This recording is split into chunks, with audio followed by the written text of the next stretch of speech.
안녕하세요. 장윤의 명리 산책 시간입니다. 네, 저번 시간에 우리가 그 상관에 대해서 살펴봤습니다. 그래서 그 상관을 다시 한번 정리를 하자면은 상관이 경관을 할 적에 이 경관을 막을 수 있는 방법이 무엇인가에 대해서 계속 살펴봤고, 지난 시간에 한번 그런 이 실례를 한번 살펴봤습니다. 계속 정리를 하자면은 상관이 견관을 할 적에 이게 경관으로서 가한지 아니면 경관이 안 되고 그냥 무탈하게 지나갈 수 있는지는 인성을 갖고 있어서 경관하는 것을 막을 수 있는지에 대해서 계속 살펴봤습니다. 네, 앞으로도 계속 그런 견관하는지 아니면 재성을 갖고 있어서 이런 것들 상관생계로 잘 흘러갈 수 있는지 그런 형태의 모습들을 보게 될 것입니다. 네, 오늘 볼 사주도 이 상관이 인성을 갖고 있을 적에 관이 와서 이런 것들의 인성이 어떤 관계를 갖고 있는지 이런 것들을 한번 살펴보도록 하겠습니다. 뒤에 사주 한번 볼까요? 무토가 신유년에 정유월에 오화를 깔고 앉아 있고 신유시입니다. 네, 신유 온통 금입니다. 그래서 이 무토가 기운이 매우 약한 상태인 거죠. 이런 것들이 모두 신근들이 모두 이 무토의 기운을 빼가기 때문입니다. 이런 것들을 설한다고 얘기를 하는 거죠. 설당하는 거죠. 그래서 이 설당하고 있는 상황인데 다행인 것은 오화가 일지에 깔려져 있습니다. 그리고 정화가 또 천간에 투출되어 있네요. 이 모든 상황을 살펴볼 적에 이 사주는 금, 토, 화 이 세 개로만 이루어져 있는 사주입니다. 매우 깔끔하게 보이는 사주이죠. 그리고 무토가 신금, 유금 상관들을 쓰고 있습니다. 상관을 매우 잘 쓰고 있는 거죠. 그러니까 재주가 아주 뛰어나다라고 볼 수가 있는 겁니다. 상관은 우리 고대에도 많은 학자들이 연구를 했듯이 상관이란 것에 대한 말들이 상당히 많습니다. 저번 시간에도 얘기했지만 파묘상관도 있습니다. 그러나 이런 것들이 상관, 경관에서 또 다른 금수상관, 희견관, 상관에 대한 용어들이 상당히 많습니다. 그러니까 이 고대에서도 많은 학자들은 이 상관에 대한 그 매력적인 기운들을 어떻게 다룰 수 있는 것인가에 대한 연구들을 하다 보니까 많은 용어들이 튀어나온 것입니다. 자, 이런 경우에도 이 상관들이 매우 깔끔한 상관입니다. 그리고 재주가 아주 뛰어나다는 거 우리가 알 수 있습니다. 어디 그러면 본문 내용을 한번 살펴볼까요? 차, 토금, 상관, 중첩, 희기, 사주, 무재, 순청기상이다. 이 사주는 토금 상관이 중첩되어 있다. 토인데 금 상관을 쓴다라는 얘기입니다. 그런데 그런 것들이 매우 중첩되어 있어서 많이 있다라는 뜻이 되겠죠. 기쁜 것은 그 사주에 재성이 없다는 것이다. 그러니까 무토가 수를 갖고 있지 않기 때문에 이것이 매우 기쁜 일이다. 순청기상이다. 그 사주가 매우 순하고 청하고 그러한 기운의 상을 갖고 있다. 아주 맑고 깨끗한 모습을 갖고 있다는 얘기죠. 초운, 목화, 채용, 개의. 초운에는 목화를 사용함에 채와 용이 모두 합당하였다. 네. 목화가 무토이니까 목화는 관이 되겠죠. 그래서 목화를 사용하는 것에 채와 용이 모두 다 합당하였다. 모두 사용함에 좋았다. 소위, 장, 세수 등, 용호방, 소년신, 도, 봉황지. 그래서 장사시 여기서는 장입니다. 이게 시집칼장, 뭐 장수장, 뭐 이런 것들로 해석을 해도 되겠지만은 뒤에 있는 것들에 대해서 연동돼서 보면은 세수, 세수라고 하는 것은 네, 1년에 첫 머리가 되겠죠. 1년에 첫 머리니까 우리가 인월에 혹은 설날 이런 정도의 뭔가 이 등이라고 그랬습니다. 등이라고 오르는 거고. 용호방이라고 하는 것은 이런 것은 되게 무과나 힘을 쓰는 그런 정도의 내용입니다. 그래서 용호방에 세수에 열리는 용호방에 장수, 사씨름, 씨름대회라든지 아니면은 힘 자랑하는 혹은 무과라든지 이런 형태의 모습에 등 올랐다라는 것으로 우리가 파악을 할 수 있겠습니다. 소년신, 소년의 몸으로 도, 봉황지다. 봉황지에 올랐다. 석중, 운, 계사, 임진. 아쉬운 것은 운이 흐르는 중에 계사와 임진에 도달해서 금생화극이다. 금이 생하였는데 화극을 생하였다. 네, 이게 좀 이상하죠? 네, 여기에서 우리가 금생수라는 것을 우리가 생각하면 되겠습니다. 금생수하여 화극 당하는 것을 만들어냈다. 이렇게 보시면 되겠습니다. 네, 왜냐고요? 계사와 임진 대운이라고 하였습니다. 계사 임진이 되었으니까 당연히 금을 갖고 있는 금상관입니다. 금생수로 넘어가는 거죠. 금생수로 넘어가니까 금생수에서 화극으로 이루어졌다라는 것을 줄여서 얘기한 것입니다. 소위 생평지 절 종하소. 그래서 평생에 이루었던 뜻을 꺾이게 되고 이러한 상황을 어디에 가서 하소연할 것인가? 반세 근로지 자련이다. 남은 반생을, 그러니까 반평생을 열심히 근로하였으나 이런 것들이 참으로 가련하였다. 네, 이런 내용입니다. 그래서 우리가 앞에 사주를 보면서 다시 한번 내용을 살펴보도록 할까요? 무토가 신금, 유금, 유금, 신금, 유금, 그리고 6월에 태어났고 신금이 다시 투출하였습니다. 그러니까 이 사주는 상관이 매우 강한 모습입니다. 이 상관을 쓰는데 상관이 이쪽 상관도 있고 또한 이쪽 상관도 있습니다. 그리고 이 상관의 모습들을 보면은 매우 반짝이는 모습입니다. 무언가에 이 침탈당하지 않고 매우 강한 모습인데 여기에 정화가 있으니 신금이 매우 불안하다라고 생각할 수도 있겠습니다. 그러나 이 사주 전체 모습은 신금, 유금이 장악한 모습입니다. 그렇기 때문에 이 사주가 갖고 있는 것은 이 상관 쓰는 것에 대해서 막 쓰는 겁니다. 자기의 재주를 혹은 자기의 에너지를 분출하지 못해서 어디다 쓸지 모르는 이런 모습이 되는 거죠. 그런데 이것들이 어디다 쓸지 모르고 막 기운을 펼쳐가는 모습인데 오화와 정화가 이거를 잘 갈무리를 해주는 겁니다.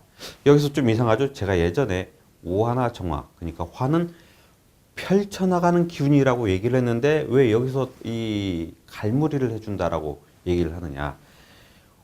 화가 갖고 있는 속성은 펼쳐나가는 거지만 무토가 갖고 있는 것의 기운에서 이 오화나 정화는 인성입니다. 인성이라고 하는 것은 계획을 잡고 자기의 행동을 점검하는 이런 것들입니다. 그러니까 이 상관들이 어떻게 기운을 뻗쳐나갈 때 상관이 갖고 있는 가장 큰 특징 중에 하나가 이것도 해보고 저것도 해보고 또 요거 안 되니까 이것도 해보고 다방면의 소질이 있는 겁니다. 다방면의 소질이 있다 보니까 팔방미인이 되는 거죠. 그렇다 보니까 역시 무엇 하나 제대로 이루는 게 없는 겁니다. 또 말도 중구난방으로 하게 됩니다. 그러니까 이쪽에선 이 말하고 저쪽에선 저 말하고 한마디로 말에 두서가 없게 됩니다. 이런 것들을 다 제어해 주는 것이 인성이 되는데 다행히 이곳에는 오화와 정화가 인성으로 갖추고 있는 겁니다. 이런 상황에 대운이 병신대운, 그 다음에 을미대운, 갑오대운으로 흘러가고 있습니다.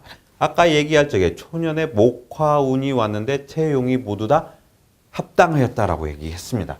왜? 을목이 왔을 때 을목이 무토를 극하려고 할 적에 신금들이 을목을 치는 상황이 발생하는데 이런 경우에 을목은 무토를 극하려고 하는 게 아니라 을목은 목생화의 모습으로 넘어가는 거죠. 목생화의 모습으로 넘어가니까 신금도 다시 을목을 쳐야 되는데 이 을목에 치려고 하는 관계에서 목생화에서 정화가 이 을목은 나의 보호 아래에 있다. 신금은 다가오지 마라. 이렇게 얘기를 해주는 겁니다. 그러니까 이 신금이 사용하는 바는 그럼 나는 내 기운을 펼치는 것으로 넘어가겠다라고 하는 표현이 되는 거죠. 그러니까 이 관계들이 아주 유기적으로 돌아간다는 겁니다. 미토가 왔으니까 이때도 을미대운이라는 것은 오미합으로 해서 오화를 좀 더 화로 속으로 가둬놓고 좀 더 잘 사용하게 만드는 그런 모습입니다. 자, 이제 갑오운을 살펴봐야 되겠죠. 갑오운에는 역시 을미운도 좋습니다만 갑오운도 좋습니다. 왜? 천간에 을목, 갈목이 왔다라는 것은 이것은 무언가 관의 쓰임을 받는다라는 얘기가 됩니다. 그러니까 우리가 앞서 내용에 살펴봤듯이 세수의 용호방에 올라서 어린 나이에도 불구하고 봉황지에 들어섰다. 이런 것들이 바로 이런 초년운에 을목과 간목이 왔기 때문에 관에 쓰임이 생겼다. 자기가 관에 들어가게 되었다라는 거죠. 그러니까 이런 경우에 만일 오화나 정화가 없었다라고 한다면 간목이 들어서는 순간, 그러니까 화가 없을 때 간목이나 을목이 들어서는 순간 이 신금들이 가만히 놔두질 않습니다. 자, 이 신금들이 하는 역할은 이 무토를 보호하는 겁니다. 무토는 신금, 그러니까 상관의 자기의 기운을 뺏기고 있지만 신금으로서는 이 무토를 보호해야 될 의무가 있는 겁니다. 그러니까 관이 들어오면은 무토를 극하는 을목이나 이 간목이 들어오면 신금이 바로 이 무토를 극하지 못하도록 공격을 하게 되는 거죠. 이게 바로 견관이 되는 겁니다. 그러나 이 경우에 오화와 정화가 잘 갖추고 있기 때문에 서로 팽팽한 긴장감을 갖게 됩니다. 자, 그래서 이런 경우에 을미 대운, 갑오 대운 매우 좋다라고 할 수 있는 겁니다. 자, 여기서 그러면 다음 대운으로 볼 적에 이제부터는 좀 애석하다라는 표현이 있었죠. 계사 대운과 임진 대운이 옵니다. 이 경우에 계사 대운은 사화가 사오합으로 되어 있는데 이게 화가 더 들어왔으니까 좋다라고 표현을 할 수도 있습니다. 그러나 전체적으로 살펴보면은 이 사주는 월지를 유금이 장악했습니다. 그러니까 사화는 오화를 돕는 듯 하다가도 느닷없이 사유합을 하게 됩니다. 온통 사유합을 합니다. 그러니까 방합의 끌림보다는 삼합의 끌림이 더 강해진다는 거죠. 그러면은 이 경우에는 화를 믿었는데 이 화가 왜 이렇게 되지? 나의 믿음 무토로서는 나 이 화를 믿었는데 이상하게 화가 다른 쪽으로 흘러가. 이렇게 되는 거죠. 그러니까 자기 하고 있는 사오합을 할 줄 알았는데 사유합을 하게 되니 이런 상관이 더 강해지는 거죠. 상관이 더 강해진다는 것은 문제가 되지 않습니다만 여기서 뭐가 문제가 되냐면은 천간에 개수가 있다라는 거가 되는 거죠. 이 천간의 개수로 인해서 사유합을 해서 유금을, 그러니까 금을 더 강하게 만들어 주는 거죠. 그 유금을 강하게 만들어 주니 개수가 금생수하는 역할을 만들어내게 되고 이 금생수는 다시 어디로 돌아가느냐면은 수극화를 하게 됩니다.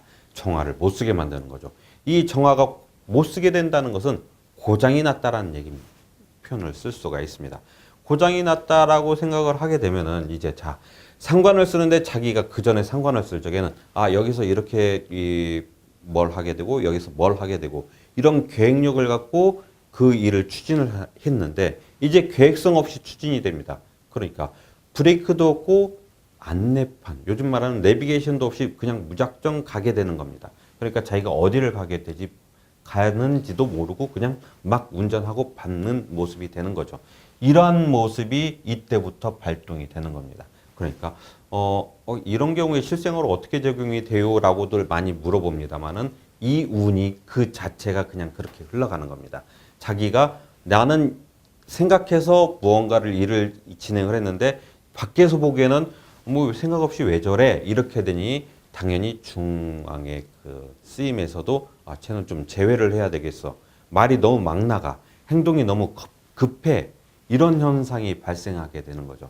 그래서 이 계사대운은 그럭저럭 견딜 수도 있었을 테지만 임진대운에 와서는 이제 완전 진유합이 이루어지는 동시에 천간에는 정임합이 또 한 번 발생해서 아예 정화를 묶어놓는 사태가 발생하는 거죠. 여기에 또 하나 겹쳐서 진토는 오화의 기운을 계속 설해갑니다. 이 오화가 무토의 힘이 되어줘야 되는데 진토가 오히려 오화의 힘을 빼버리니 이런 경우에 삶이 공공해지고 자기의 뜻대로 잘 뭔가가 이루어지지 않는다라고 표현하는 거죠. 이 자기 뜻대로 이루어지지 않는 무언가는 이미 계사대운부터 시작된 겁니다. 방금 전에 말씀드렸듯이 자기가 무언가를 일을 자꾸 하는데 생각 없이 일이 처리가 되고 본인은 나 이거 생각 이씨 했는데 라고 하지만 밖에서 그러니까 위에서 바라보는 지도자의 입장에서는 쟤는 좀 빼야 되겠어 라고 하는 그런 현상들이 발생하는 거죠. 그게 바로 임진대운까지 넘어갑니다. 만회할 길이 없게 되는 거죠.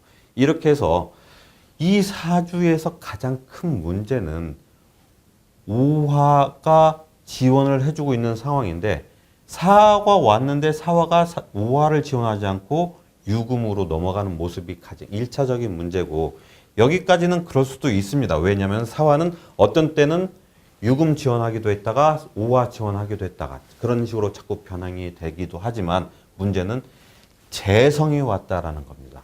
상관용인을 해야 되는데 상관용인이 되지 못하고 개수가 와서 이 재성이 재극인을 만들어내는 현상 그리고 또 다시 한번 진토가 와서 이번에는 진토니까 비견이 와서 자기의 힘을 대야 되는데 이 진토가 갖고 있는 재성은 화를 누그러뜨려 버린다라는 거죠. 다시 한번 재성이 또 한 번 와서 또 정화를 못 쓰게 만드는 아예 고장을 만들고 작동 정지를 만들어내는 이 상황이 이 사주의 매우 큰 문제였던 겁니다. 한마디로 재성이 왔다.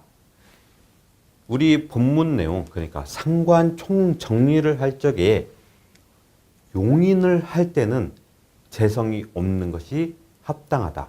재성이 있는 것은 불가하다라고 했습니다. 그러니까 용인을 이 사주인 경우에는 용인을 하고 있는데 재성이 왔다라는 게 가장 큰 문제였습니다. 네, 오늘 이렇게 상관 용인을 하는 경우에 재성이 왔을 때 어떤 현상이 발생하는가 우리가 살펴봤습니다. 네, 다음 시간에 또 더 좋은 내용으로 살펴보도록 하겠습니다. 감사합니다.